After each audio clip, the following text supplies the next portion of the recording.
Welcome to Organizational Sherlocks, the podcast where business meets psychology and your organizational puzzles meet their match. Join us for captivating stories and practical solutions to unravel your toughest challenges.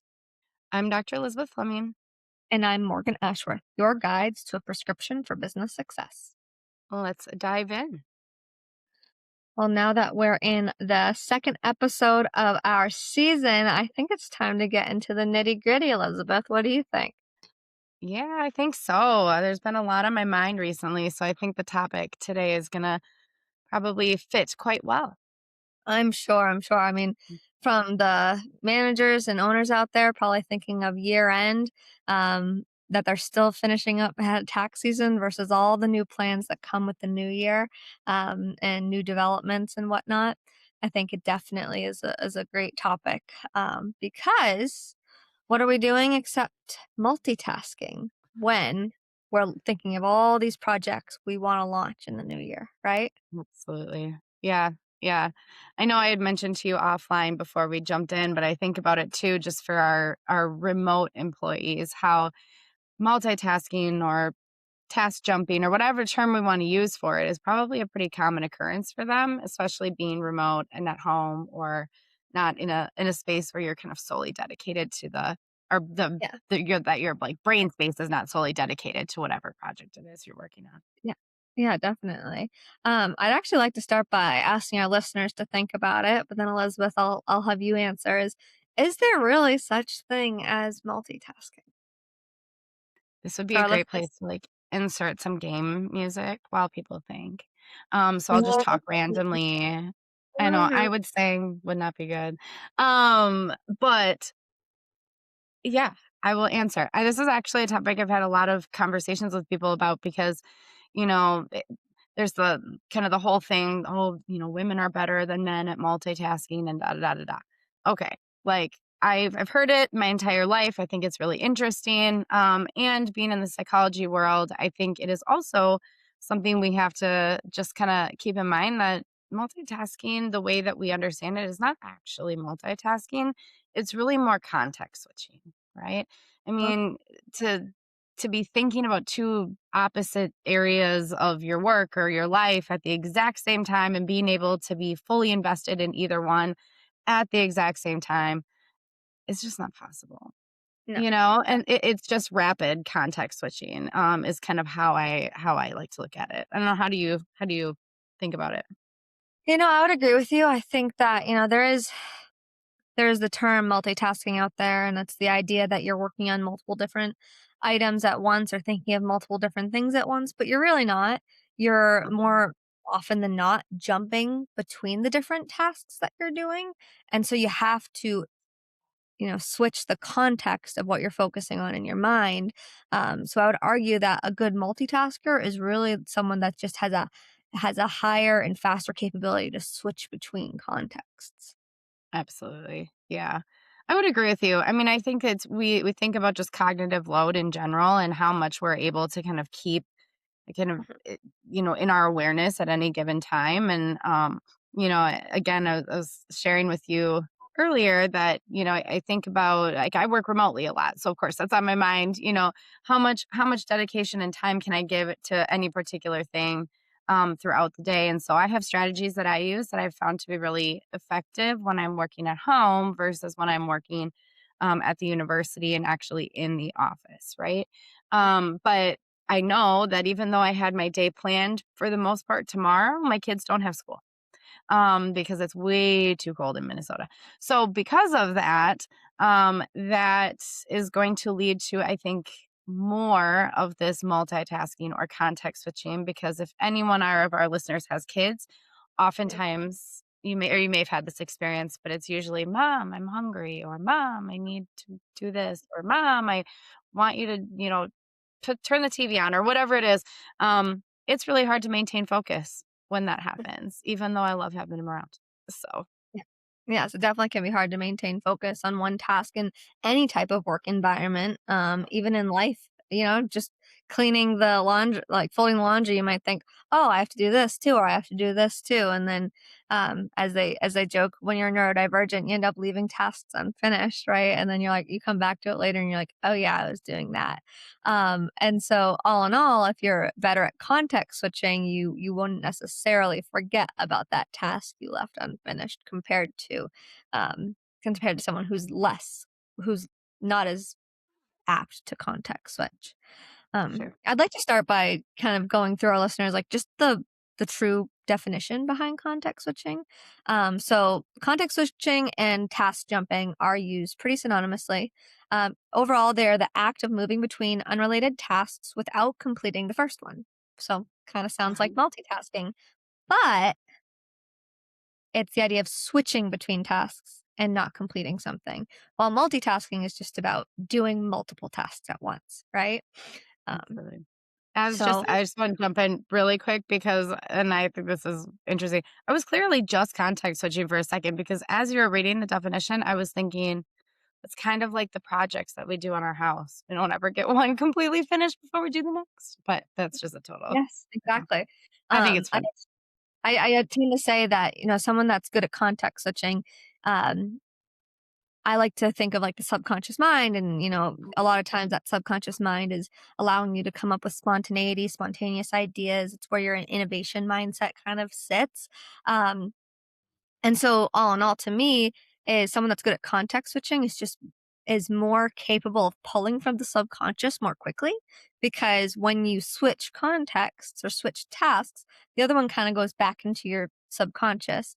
But when you switch back to that task from another one you were doing, it's more easily pullable from your subconscious. So there's Mm. a faster cognition going on. Yeah. Kind of like a really well organized cloud folder, Mhm. right? Like you know where to go to get the information versus one that's really disorganized or kind of all over the place. Is that Yeah. fair? Yeah. Yes, very similar to that, but I don't think you're necessarily pulling from a file in your brain, but it is, and it's I like kind to that's think of, it's like to organize themselves, right? yeah, I like to think of our brains like a big library where you know where things are and sometimes you don't. I don't know. But Yeah, all right, I'll stop taking us on weird kind of analogies or metaphors and that's things okay. today. I mean, I feel like extended metaphors are a great way to really understand concepts, Yeah, so don't worry about that. absolutely.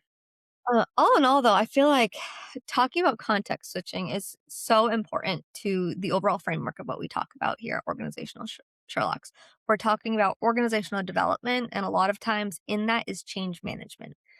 Mhm. Well, while we are conducting change management, we have to oversee many different areas at the same time. And on top of that, see how the areas interact with one another. So we're Absolutely. constantly context switching and jumping between the tasks from this team to this team or this task to this task, but then also combining them in some ways.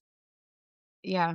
One, while I'd like to think that change management, because, you brought that topic up, well, I'd like to think there's, the one right way to do it, or some people kind of, maybe adhere to one model over another model, right? Like the ADCAR model or ProSci or whatever it is that you use.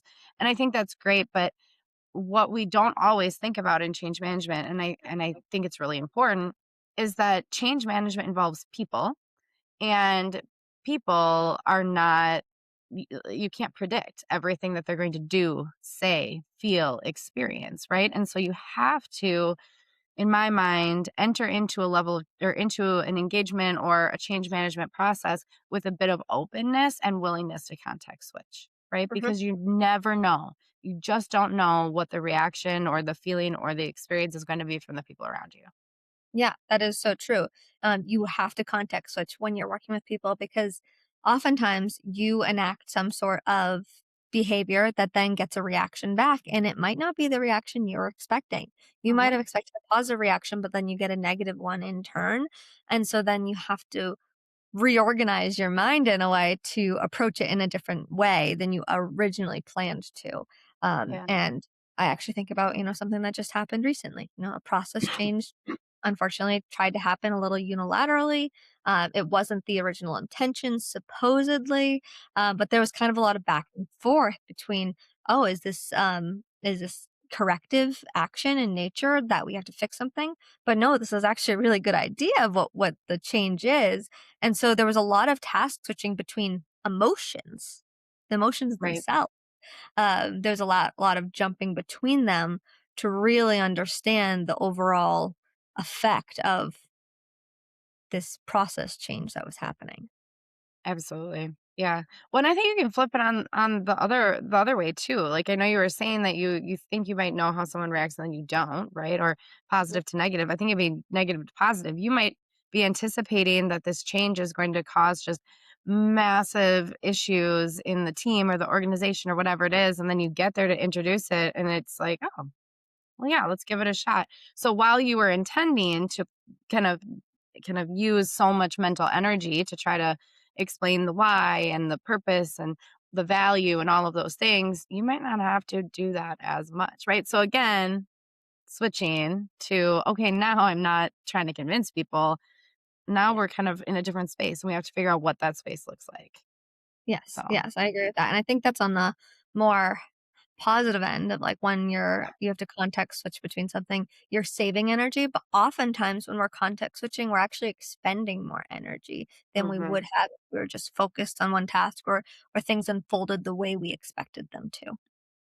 Yeah, I kind of think of it a little bit. Okay, I lied. I said I was gonna stay away from like metaphors. I'm not. I'm gonna keep going on it. I think our listeners know that I do that a lot by now. I think that way. Like I tie it to things people understand. Anyway, it makes me think of kind of the duck metaphor, right? Where like the duck is looks really calm on the water, and yet they're paddling their feet really or their feet, whatever. They're under the water, right? They're paddling really hard. And it makes me think about that because even in a positive situation where, again, people, they may respond by saying, this is great, let's keep going. There's still a level of paddling going on of, well, what do I do next? I thought I was going to do this and now I have to do this. And where do I need to go? And while you might not be showing that to people, I think that's what's happening in the back of Mhm, our mind, right? And to your point, it's using that energy, that mental energy, right? mhm, And at the same time, not really allowing us to be in the moment, right? And so that's a consideration that I think about a lot too, mhm, especially when things are really high value or high risk or whatever it is. mhm. I need to find a place where I can not be paddling under the water. Yeah. You know, Yeah, I agree with that, and actually makes me think of just something from my own work life today. I was super focused in on a project, really trying to get something done, so all my energy is focused on this project. Honestly, I can't wait for it to be after hours for the office so that I can focus without getting interrupted. This is actually where I'm at with the Mhm. project. Yeah, Because I got interrupted and I don't feel like I was able to give my full amount of energy to this question that I was asked, and so I kinda gave a half answer, not a full answer, and then that caused different effects to happen with others mhm, in the company, and so then I had to completely context switch, completely jump tasks, stop the project I was working on, push it to the side, and meet with the people it then affected and say, "No, that is not the answer that I meant to give." I'm like, I was giving you some context, like, but that you took it in a different direction than I yeah, meant for you to go. And it's solely because I was so mentally focused on a project. Now I did warn them. My mental is focused on this project right now. And again, I right, have no problem context switching usually. But I also just got home from a 3-day trade show where I was on for the whole entire day except for when I was sleeping. right, And it becomes so again, that mental load can have an effect. And even I look back at myself and I say, hey, I should have truly made sure to jump tasks instead of giving half energy to the other task. Um, right. then when I have the energy again, go back to the project. So it's important to recognize even ourselves when we need to prevent distractions or reprioritize and set the item you are working on, the task you're working on aside if your mental energy truly does need to be somewhere else. Absolutely.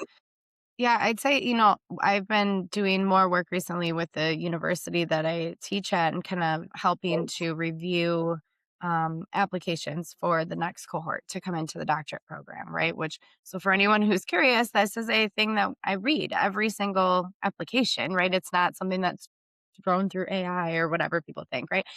I'm reading everything.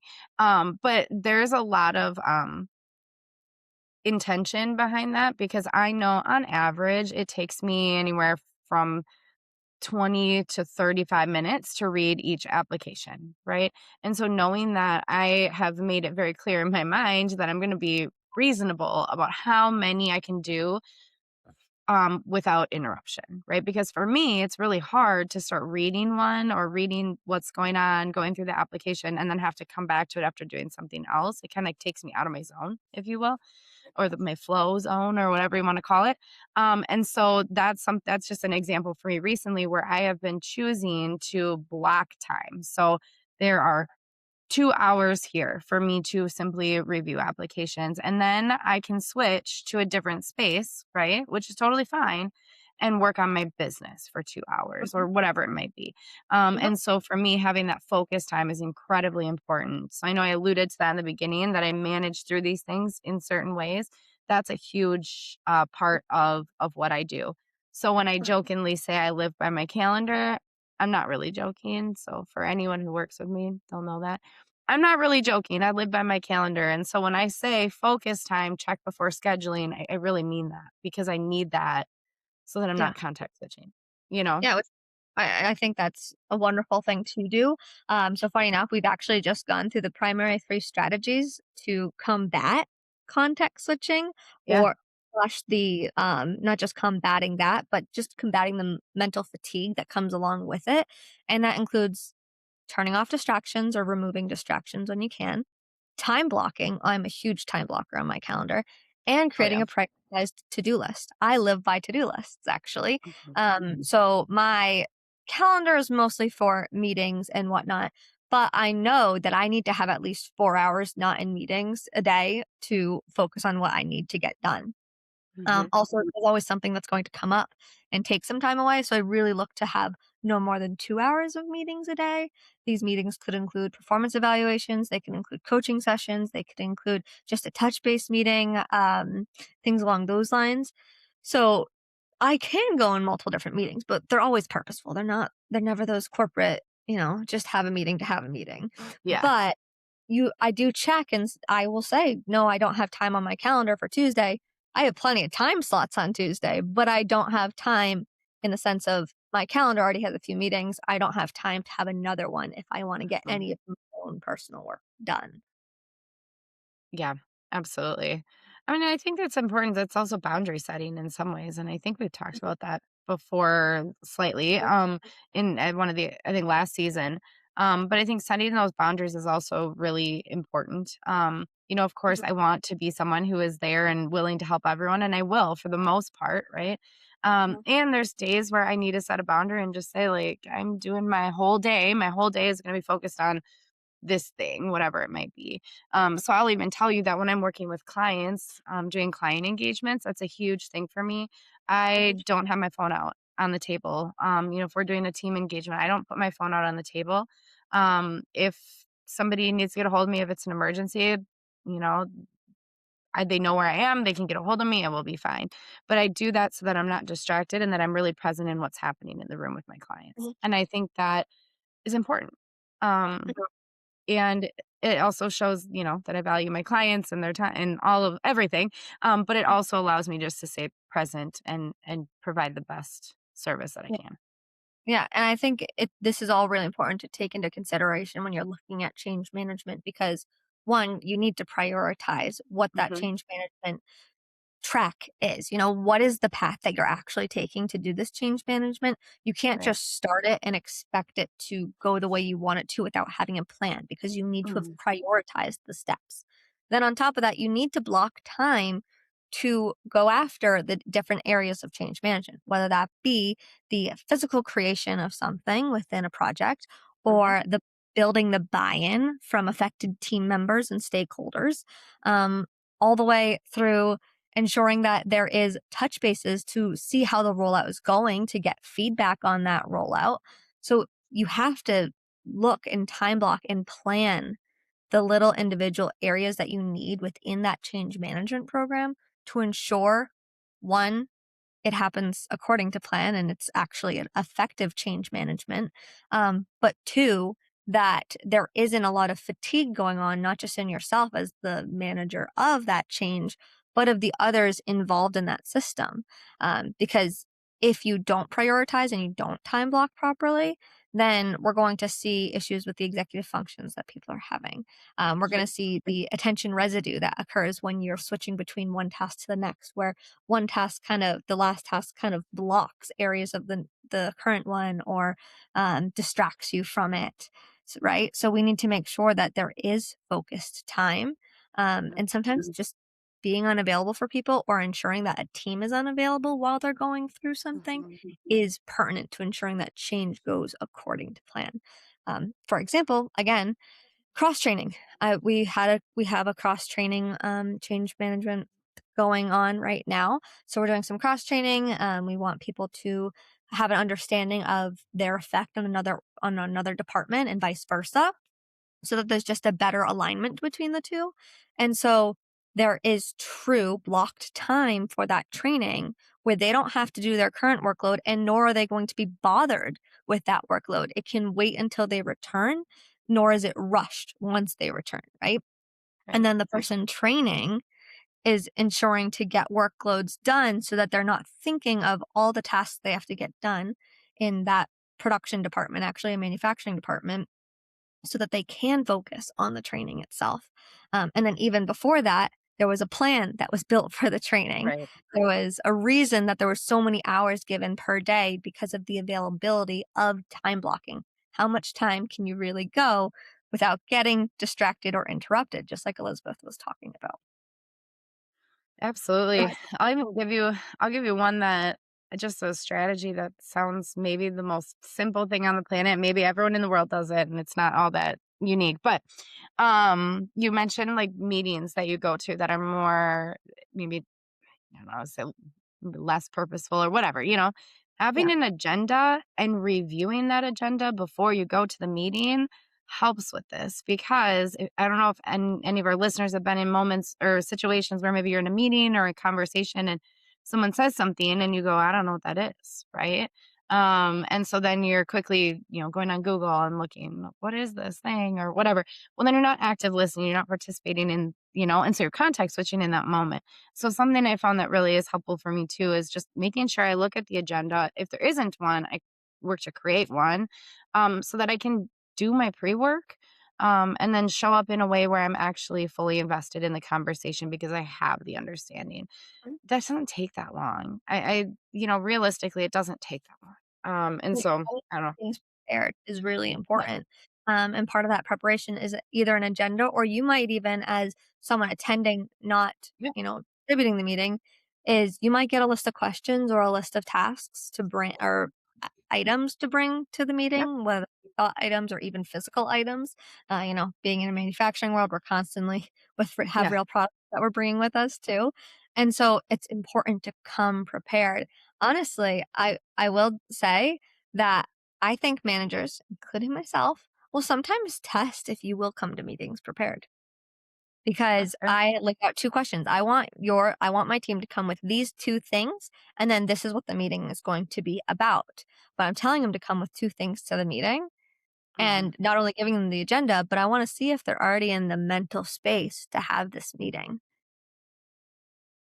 Interesting. I can't say I've ever done that, but I can see why it might be beneficial. I mean, maybe I don't know. Maybe not like consciously, if that Yeah. makes sense. I I'm sure I I would have though, because I do I would try to give people things ahead of time. But I would say I do that simply because if we start the meeting with some simple questions of like that they should have had the answers to because they had the questions ahead of time, yeah. and I don't see that they're prepared, then I already I'm prepared to context switch. To Hmm. switch the meeting and say, "Okay, based off of our agenda, do you guys still feel comfortable meeting today, or are you feeling too busy today? Or did you have Hmm. too much in the last day to get a hold of this meeting?" Not that I ever wanna delay something if I can avoid it, but at Right. that point, oftentimes, what I will do is I give them the deck for the meeting, my slide deck. I give it to them and I say, "Okay, I want you to now review my slide deck, and then we'll have a more conscious meeting all together or one on one. I will switch the process of which I was going to have my meeting, even. Yeah. Well, and I think it's also setting expectations, right? Mhm. Kind of Great. what does this look like, and what is, like, just in general, what kind of team meetings do we have, or one-on-one meetings do we have, and all of that. And I think that's really powerful. So Mhm. There's definitely a mental effort behind context switching, yeah. all in all, or task jumping, right? Mhm. Because it's not true multitasking. Very, very few people, if any, can multitask. There's just some people that are better at context switching than others. And those people, but that doesn't mean that those people are any less likely to get burnt out, to have a more mental fatigue, to lose productivity and focus, right? Mhm. Someone that is good at context switching might actually, have difficulty with burnout, mental fatigue, etc., more than others, even if their productivity looks good. Soon you'll see an effect. Absolutely. Well, I mean, and I know, for the sake of not making this conversation as long as, I'm sure we could talk about it all day, but I will say too, I think the completion of tasks is something that is rewarding for people at times. And so that is also, from a productivity standpoint, something to consider, and as a leader, maybe encouraging. What can I do? How can I help you? If you're talking to a Mhm, team member, how can I help you to get to the end of this project? What would it look like? Do you need me to block time for you? Do you need me to set boundaries? Do you need me to take down any kind of barriers that are around? Like, what does that look like? So while, yes, context switching, I think, is definitely a personal thing, it's an individual thing. There are ways that leaders can have a really profound impact by creating a culture and an environment that allows people that focused time and actually mhm, empowers them to use it in a way that is beneficial for them. So, even though I know we're talking a lot about our own kind of context switching, just again know that as leaders, owners of organizations, whatever your title is, you have the potential to help others by giving them the space to really focus in and not have to switch as often. mhm, mhm. I think that goes a long way for leaders. It even goes a long way for the individuals on the floor, because if you give people the time to focus, then they're going to ultimately become more autonomous. Hmm. So they're more likely to self problem solve, self decision make on those things that they can do, rather than needing to go to you for every little thing. Hmm. People that don't need to context switch as much usually can complete projects more timely and more independently. I'm sure even managers, we have to context switch a lot. And so within Hmm. that, I'm sure many successful managers, and myself included, when I need to have like a difficult conversation or a coaching conversation, even coaching conversation could be positive, but still a little difficult, right? I write Hmm. down notes of what I want to get out of it. And usually I'll have the person come with questions. I mean, unless it's like a corrective situation that they're not expecting it, but I Right. still will write down my notes of what I'm going to talk to them about and why. And then also, I think about how the other person will react, positive or negative. I tend to use the phrase "hope for the best, prepare for the worst," and so that Sure. Sure. you're ready to context switch based off of that person's emotion, even, so you can Hmm. have multiple ways that you can take the meeting. And I actually write them down. And funny enough, I coached another individual to do it this way. I could kind of tell it was working for her, and that is the primary way that she has conversations with someone, whether that be training, corrective, coaching, or simply review based, performance Yeah. based. It's the way she does Absolutely. it, down and prepares for the different emotions she could see come out of them. Well, it's considering a situation from all angles, and I think that that's true, again, whether you're in a performance conversation or a strategic decision or whatever it is. It's challenging yourself to think about alternative ways, or things, or reactions, and all of the different spaces, and really just thinking about it holistically. And I think that's really powerful. Yeah, I'd argue it prevents us from making assumptions, but Yeah. even then, if we do have an expectation, despite like, or that innate assumption, right? If we do still have that innate assumption, we've written down those ways, and so even at that point, it actually becomes easier to switch contexts. I would Yeah. say. Yeah. Well, and I think it's a great learning moment for the leader as well. If it didn't go the way that you thought it was going to go, why, and it's a great time for reflection and kind of going through all of that. So, Yeah. Yeah. well, what do you think about wrapping up for today? I know we have again a lot of really great episodes that are coming in the future. Some really great guests. I was looking through our guest list earlier, and I'm excited. But what do you Mhm. think about that today, Morgan? Yeah, I think that's a good idea. I know we're trying to just lay a foundation right now for our listeners as Yeah. we enter into season 3.